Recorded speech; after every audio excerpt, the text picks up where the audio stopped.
Shalom uvracha à tous nos amis.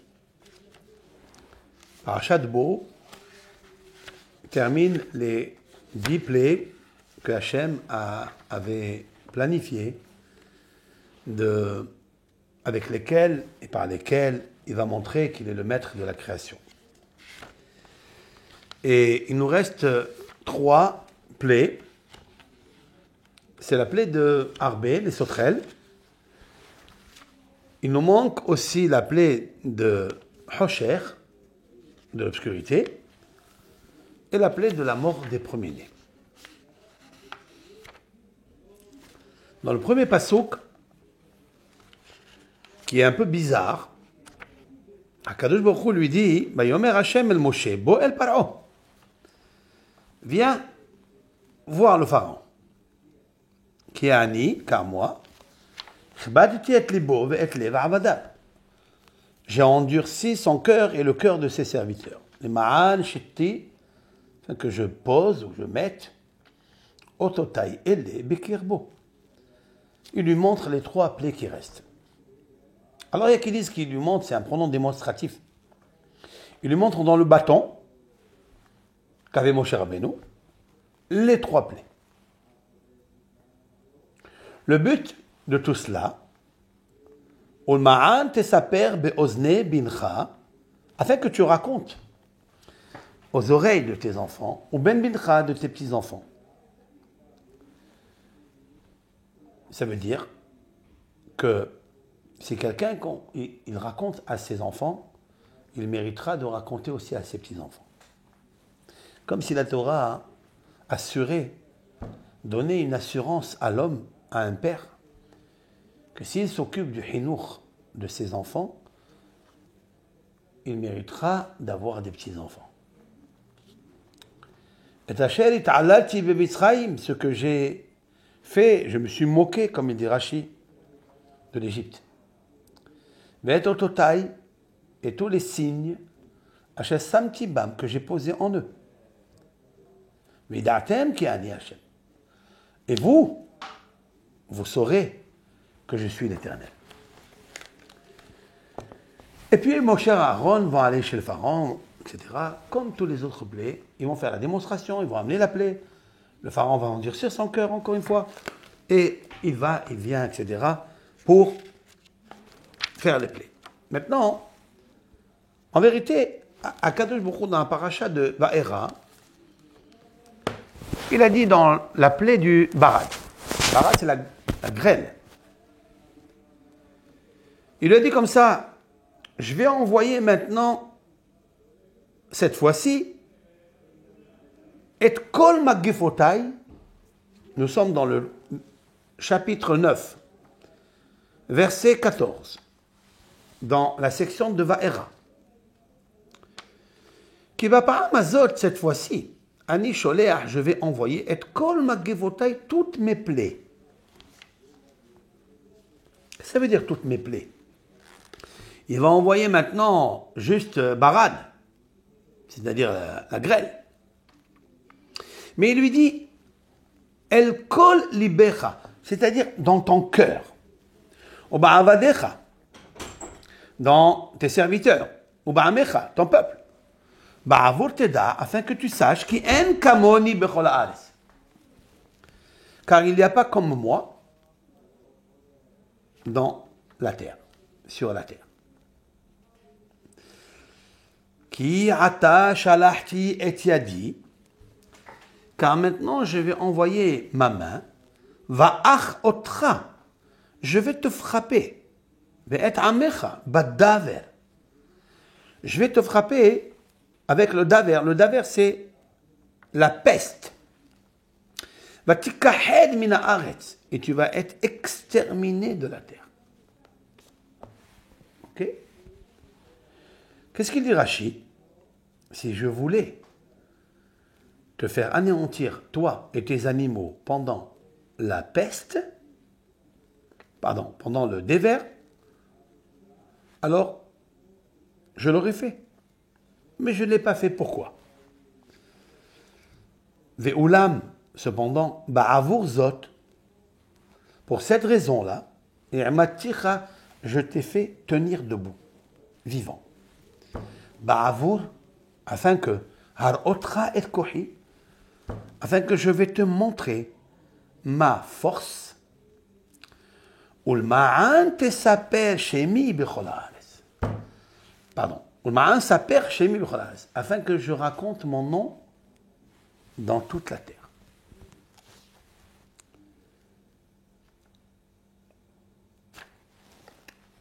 En fait, tout ça, c'est des répétitions a priori.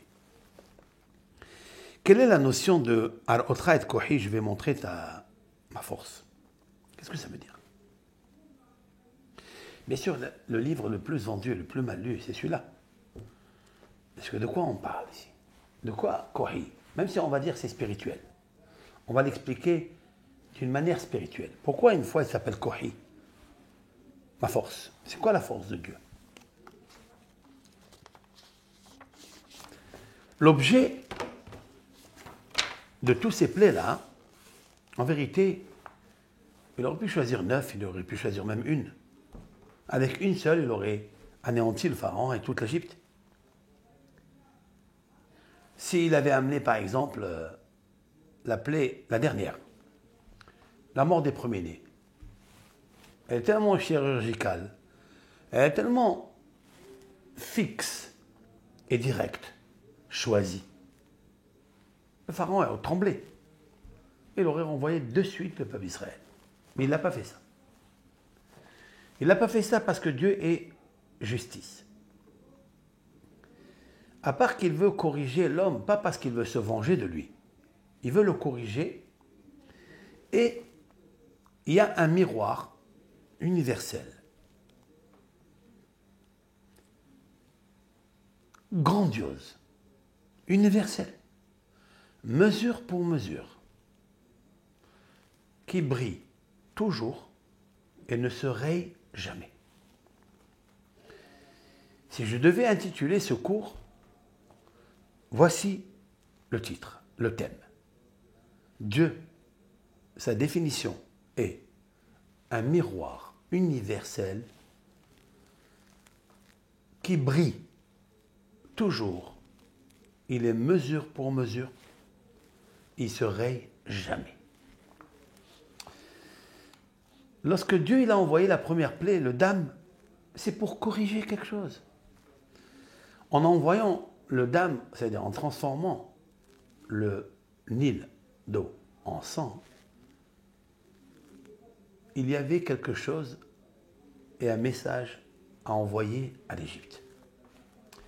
Nos sages disent, mesure pour mesure. Eux, ils ont pris les enfants d'Israël, les Hébreux, et les ont noyés dans le Nil. Eux, ils ont empêché les femmes juives, hébreux, à faire l'immersion dans le mikvé après la menstruation, après les règles, pour se tremper au mikvé et d'accomplir la mitzvah de procréation qui est le but final du monde. C'est donner la vie.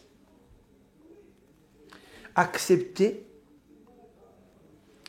de donner la vie en sachant que tu vas disparaître.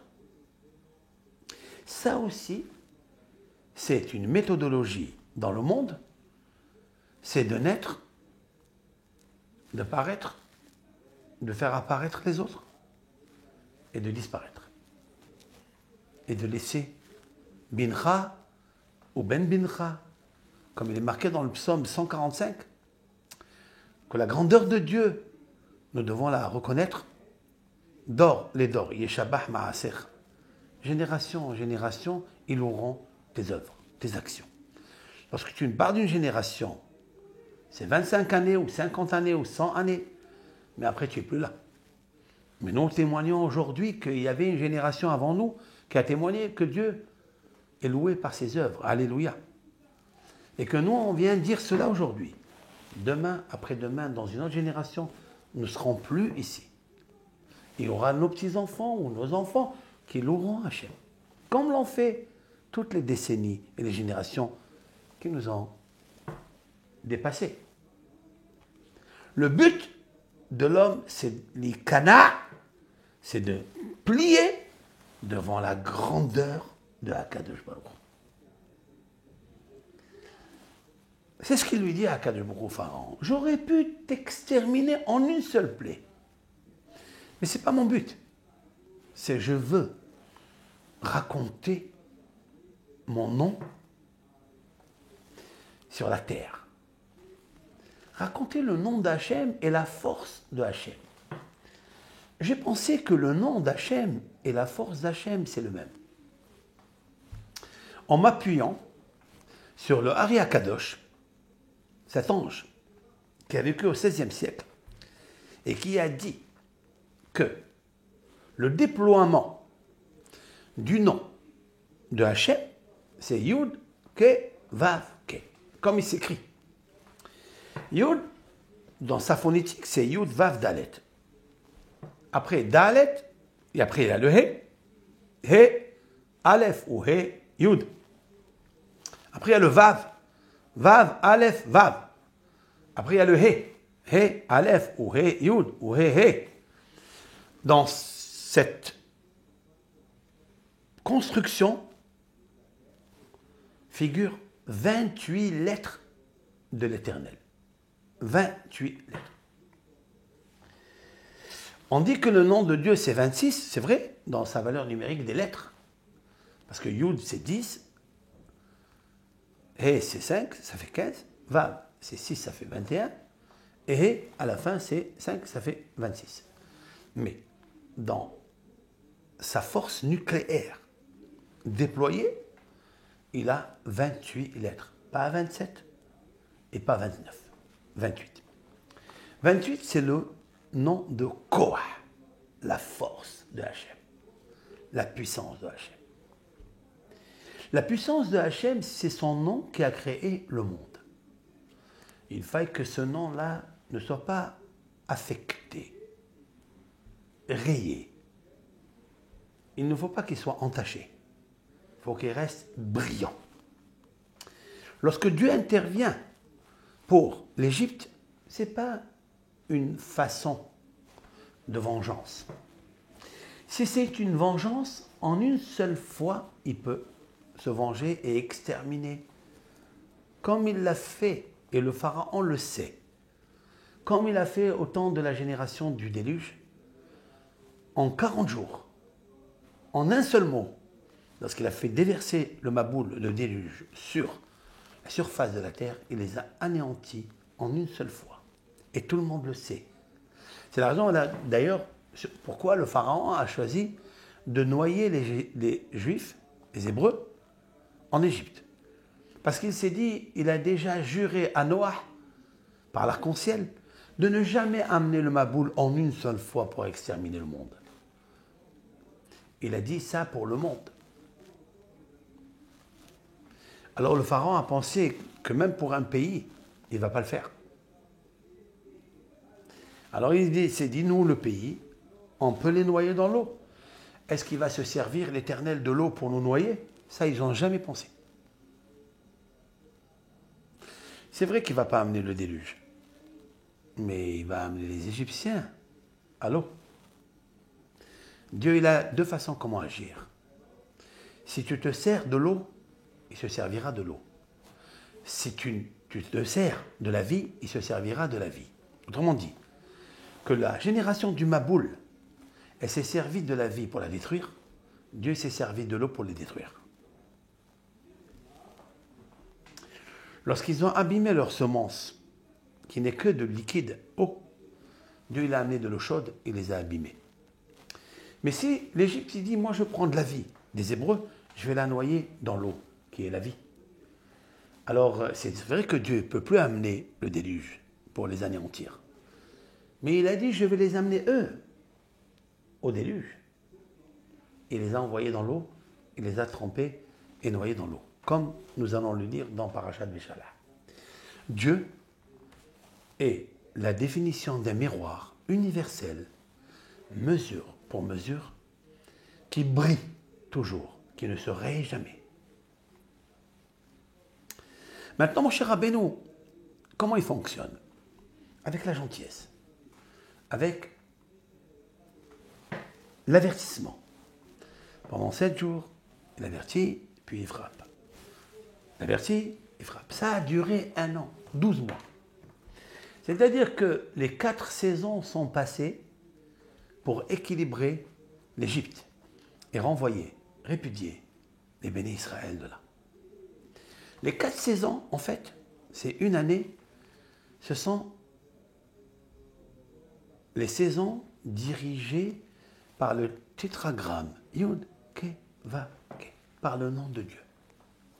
Donc je sais que l'Éternel conduit son monde par les 28 lettres du tétragramme, parce que le premier verset de Bereshit, qui est la création du monde, et qu'il a été créé en 7 jours, Bereshit bara Elohim et Hashamayim et Haaretz, il y a 7 mots, comme les 7 jours de la création, et il y a aussi 28 lettres.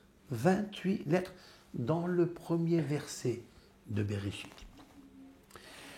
Koach ma'asa v'gid la'amo.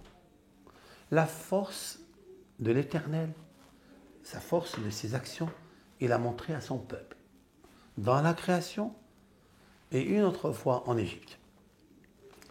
C'est la raison pour laquelle le nom de Akadosh Baruch Hu contient 28 lettres.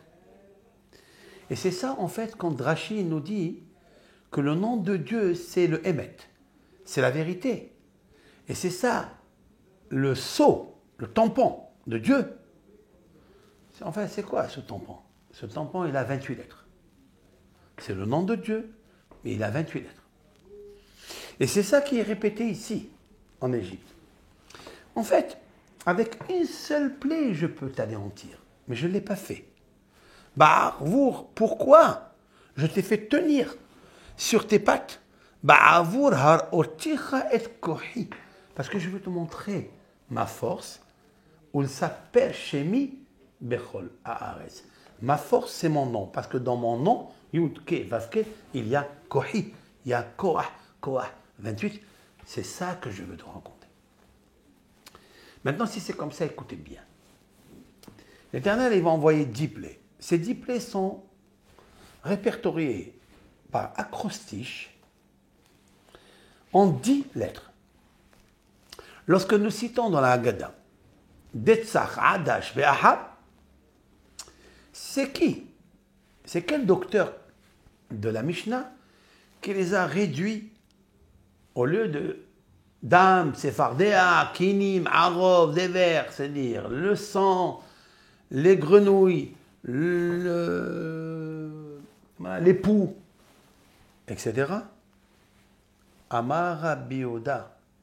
Rabbi Yehuda, ya noten baem simanim. Rabbi Yehuda, il donnait des signes. Datsach Adash Be'ahab. C'est-à-dire qu'il a pris les initiales et les a postées. Qu'est-ce qu'il nous a appris de plus? Rabbi Yehuda. Et la deuxième question est, pourquoi c'est seulement Rabbi Yehuda? Pourquoi c'est pas Rabban Gamliel? Pourquoi c'est pas Rabbi Eliezer? Il y a 4 rabbins au début de la Haggadah.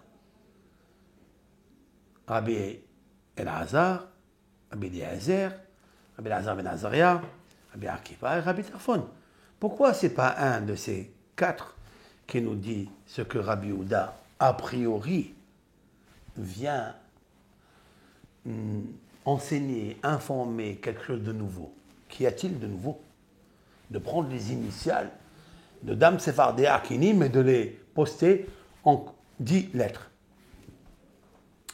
La réponse est la suivante. C'est que les 10 lettres sont les 10 séphirotes.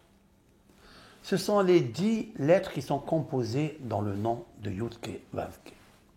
Autrement dit que Akhlouchou, il a 28 forces, mais qu'il les sépare en 10 lettres. Et ce sont ces 10 lettres avec lesquelles il va frapper très fort. Et c'est pourquoi Rabbi Yehuda, seulement Rabbi Yehuda, parce que Yehuda, pourquoi Léa Imenu, elle a donné à son 4e enfant le nom de Yehuda. Et elle a dit maintenant je vais remercier Dieu, Odé et Hachem, parce que dans Yehuda il y a le tétragramme Yud-Ke, Vav-Ke, avec Dalet, il reste 4, parce que c'est 4 lettres. C'est lui qui régit les 4 saisons des 12 mois de l'année. Tous les 12 signes zodiacaux, en commençant par le bélier Et en terminant par le poisson, eh bien le nom du tétragramme a son poids pour gérer et guider le bélier, qui est le premier. C'est la raison pour laquelle Rabbi Yehuda seulement, il nous dit, dans mon nom, il y a le nom de Dieu. Sachez que je vais extraire 10 lettres des 10 plaies. Et là, je vais vous poser quelque chose d'extraordinaire. Qu'y a-t-il d'extraordinaire? C'est que la valeur numérique de ces 10 lettres, Datsach, Adash, Be'ahav, c'est les initiales de Dam Sephardéa, et la valeur numérique 501. Que fait-il avec 501? C'est ce que Dieu dit à Moshe. Viens chez le pharaon, va, il reste 3 plaies, beau, mais je vais les diviser en 3 parties, ce qui n'a pas été dit là. Datsar, c'est une partie, Hadash, c'est une partie, Be'ahav, c'est une partie. Il les a divisés en 3 parties. Parce que 3 parties, il reste 3 grandes séphirotes. Les 3 premières, c'est Keter, Bina, Chochma, Datsach. Après, vous avez Avraham, Yitzhak et Yaakov, c'est Hadash. Avraham, Yitzhak et Yaakov. Après, Be'ahav, il reste les 4 dernières. C'est Moshe, Aaron, Yosef et David, qui sont composés dans les 10 sphères. C'est pourquoi il les divise en 3 parties. C'est pour ça qu'il lui dit Vayomer Hashem el Moshe, Bo. Bo, c'est 3. À part qu'il reste 3 plaies. Mais il lui dit non. Divise les plaies en 3 sections. Parce que chacune des plaies, elle est correspondance avec une séphira. Dam, elle correspond à Keter, la couronne. Parce que je suis celui qui peut transformer par ma volonté l'eau qui est ordinaire en quelque chose d'extraordinaire. Dam. Mais Dam, c'est la valeur numérique 44. Et 44, c'est Talé, qui est le bélier. Celui qui est Dieu va prendre et il va sacrifier, il va égorger pour devenir l'agneau pascal. Et le Talé, c'est le bélier adoration de l'Égypte. Ça aussi, il va le transformer en mitzvah. Une adoration de Avodah Zarah, tu fais une mitzvah. Oui, parce que la volonté de Dieu, c'est le Keter. Donc il passe du Keter à Malchut, la royauté dans ce monde. La royauté, ça n'est pas ni le pharaon homme physique, ni son Galgal, son galaxie, son astre, qui est le Talé. Ça aussi, ça n'est pas. C'est moi, Akadosh Baruch Hu, qui dirige. C'est pour ça qu'il lui dit Asher it'alalti. Je me suis moqué. Ça veut dire Asher. Aleph Shin Resh. Valeur numérique 501. Datsach Adash Be'ahav. C'est pour ça qu'il lui dit Samti Ototai Bekirbo. Je vais mettre mes signes, mes prodiges. Non. Des prodiges s'éclatent dans le monde, se révèlent dans le monde. Grâce à quoi? Grâce à Ototai, Otiotai, mes lettres. Mes lettres qui composent les 28 lettres de l'alphabet et mes lettres qui composent les 28 lettres de mon nom, qui sont composées dans les 10 séphirotes. C'est ça qu'il lui dit à Kadosh Baruch Hu de faire. Maintenant, pourquoi? Il lui dit, prends ton bâton avec lequel tu vas frapper. Il lui dit comme ça, Kah et matecha vahach. Les termes de la Torah en hébreu, la Shona Kodesh, elles sont toutes composées de mystères. Si vous comptez et matecha vahach, prends et ton bâton. Il ne lui a pas dit Kah matecha. Il lui a dit Kah et matecha. C'est quoi et matecha? Vahach et frappe. Et, c'est les otot, c'est les otiyot. Ce sont les lettres qui sont dans matecha, qui sont dans ton bâton. Il y avait là-bas Datsach, Adash, Be'ahav. Prends ces lettres et frappe avec. Ce sont les 10 séphirotes avec lesquelles il va frapper. Si vous comptez et matecha, Vahach, valeur numérique 501, c'est Datsach, Adash, Be'ahav.